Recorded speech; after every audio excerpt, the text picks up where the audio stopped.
What's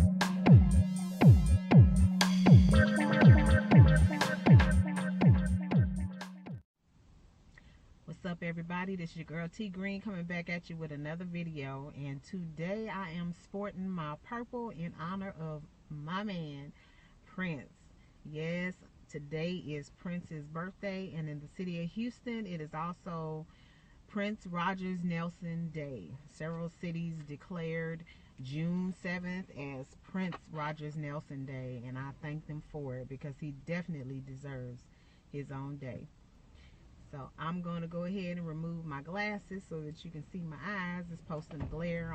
Once again, I'm parked in a different area, so the lighting is not all that great, but we are going to go ahead. Today is another Let's Talk About video, and today I want to talk about keeping it real. How do we keep it real? Some people have different opinions about keeping it real, and I have come in contact with some individuals who feel like keeping it real means that you get to be rude and disrespectful and unnecessary, and I hate to be the one to inform you, that's not how you do it.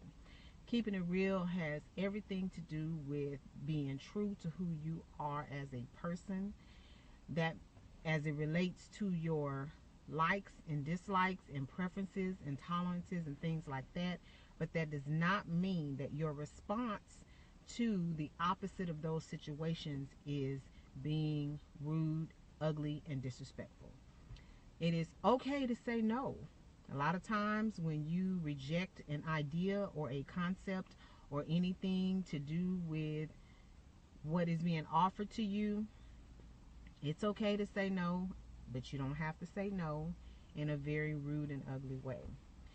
So for me, keeping it real means that, and I mentioned this in another video, if someone comes to talk to me about something, they're wanting to bend my ear, I make it very clear up front that I need to clarify what it is that they need from me.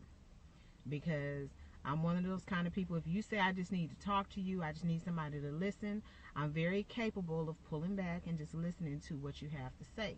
If you say that you're looking for feedback, I give you a disclaimer and a warning that you already know who you're dealing with, and I'm not going to be rude, but I'm not going to sugarcoat it, I'm not going to hold your hand, and I'm not going to babysit. If you're truly asking for my opinion and you need me to weigh in on something that you're talking to me about, I just kind of put it out there like it is. And whether we want to admit it, sometimes we have a part in things going south. It may have been a look, it may have been a comment, it could have been in your body language, it could have been, you know, any number of things. And if you're not aware of how you're carrying yourself, you can say and do things that's offensive to other people. But then when they react to whatever it is that's happening, you play the victim. I don't, have time for childish behavior and childish games. So if there's something that I've done, I apologize for it. If there's something that maybe you misinterpreted, and there are some things I will not apologize for, even if you were offended by it, because sometimes that's just kind of how it goes. And I can't really give you an example right now, but if you have encountered what I'm talking about, then you thoroughly understand what I mean. So back to keeping it real. We definitely want to make sure that we are putting our needs first as a priority, because if we don't take care of us, how can we help someone else? And what I mean by that is, no, you don't always want to be selfish, and it's not always about you. But say, for example, if you have a situation where, someone needs a ride, or, you need to be involved in something that's going on with someone else, and your health is called into question, or you've already made other plans, or different things like that. Sometimes you have to say, I really wish I could, but unfortunately this is the situation, and that's just the end of it. You don't have to apologize because you're not available. You don't have to apologize because you don't feel well. You can stress that you wish that you could help them because you truly want to help them, but you shouldn't apologize for considering your needs ahead of someone else. That's just not, doesn't make any sense. So in the effort of keeping it real, one of the reasons I chose this topic is because I thought about Prince, and I thought about how he, he just wasn't the kind of person that allowed people to make decisions for him from the perspective of what he felt like he needed. He was just a person who, if he wanted something a certain way, or if he wanted something, specific, or, whatever he felt like his need was, he did whatever he could to address that. But we're now finding out as of late that he also did very charitable things which considered other people, but he didn't want people to know about it, so we didn't know about it. We didn't know about it till now he's gone and people are talking. And so it's good to be, the kind of person who, if you know what it is that you want out of life and you're a go-getter, to do that. But you also have to be careful with that too, because if you're a go-getter, a person who's always moving around, you want to make sure that you prioritize your work so that,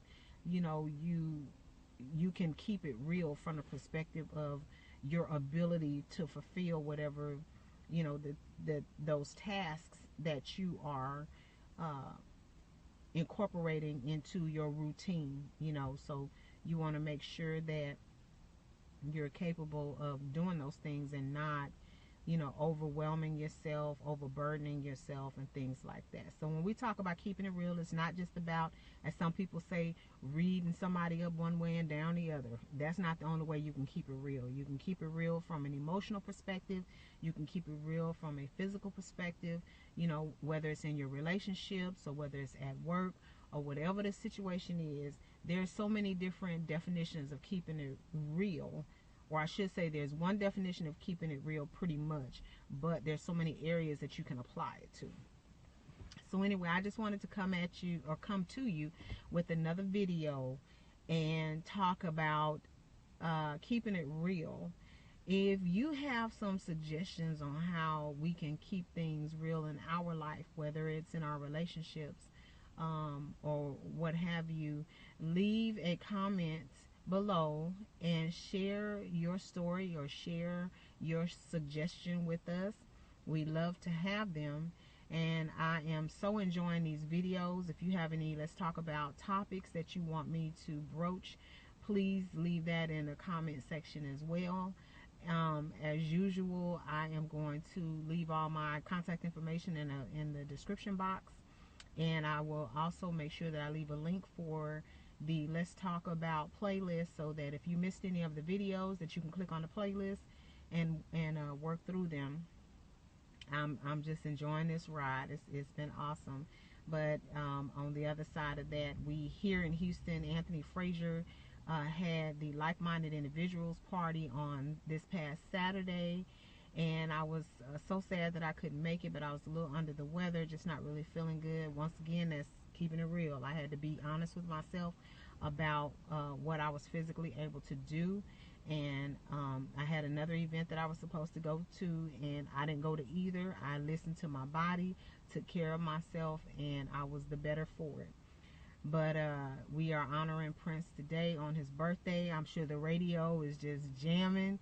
Unfortunately, I can't get the radio at work. I wish I could, because I would love to just be connected to everything that's going on out there in the world. I do have my playlist on my iPod, and I am listening to it as much as I can at work on my Bluetooth headphones. So trust and believe I'm getting my Prince in today. So anyway, until next time with our next Let's Talk About topic, I will see you then. Peace.